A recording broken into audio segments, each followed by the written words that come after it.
Welcome back to DAX Guide for Text Functions. My name is Justin from Pragmatic Works.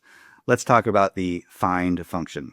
The FIND function finds the position of one text within another, and it is case sensitive. The syntax is find followed by find text. So this is the text that you want to find, and you'll use double quotation marks here. Within text is the text containing the text that you want to find.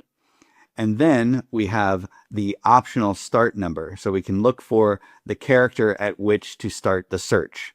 We can start it, 10 characters into a text string if we wanted to. First character within text is character number 1.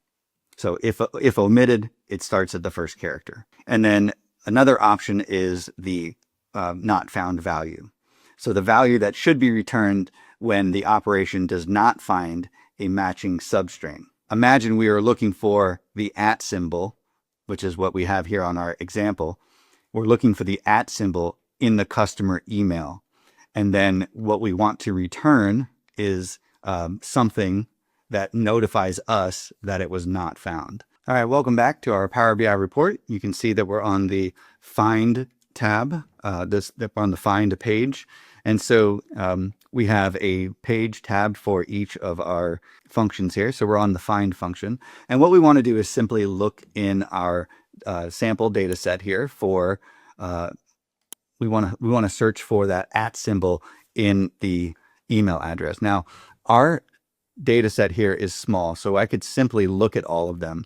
But imagine that there is a data set with millions of rows, and we want to find and make sure that there's an @ symbol in every one of those emails. So let's just do a quick column here, new column, and we'll do a check for the @ symbol, right? So maybe we want to make sure that all of our email addresses have the @ symbol in there before emailing all of our customers. So we're gonna use the find function, and we can see here that IntelliSense is telling me I need to find what. So I'm going to find the @ symbol. So it has to be in quotation marks there to find the exact, right? The email address, there we go, in that column. And here's what we're going to do next is the start position. So we can put a start position in here, but we don't need to.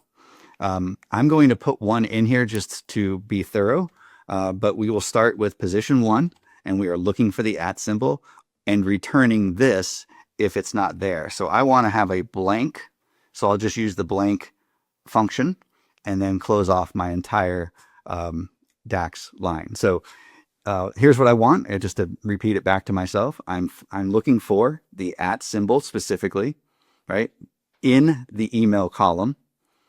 And I'm going to start at the very first character and return a blank if it's not found. So if I hit enter here, I have a column over here that checks for the @ symbol. And you can see that it is showing up in the 9th position, the 11th position, the 14th position. I didn't have any that were returned blank, but this DAX formula is working. So let's head over to our report view, and we could maybe throw in our email address here. We'll do our check and our email address, and we'll turn this into a table.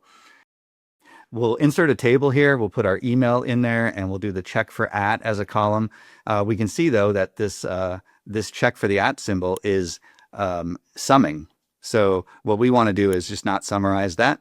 And we can see that the @ symbol shows up in the 9th position, the 11th position, so on and so forth. So that's how we would use the @ symbol, the find function to look for the @ symbol in a particular column. I'll see you in the next module. We'll look at the next text function.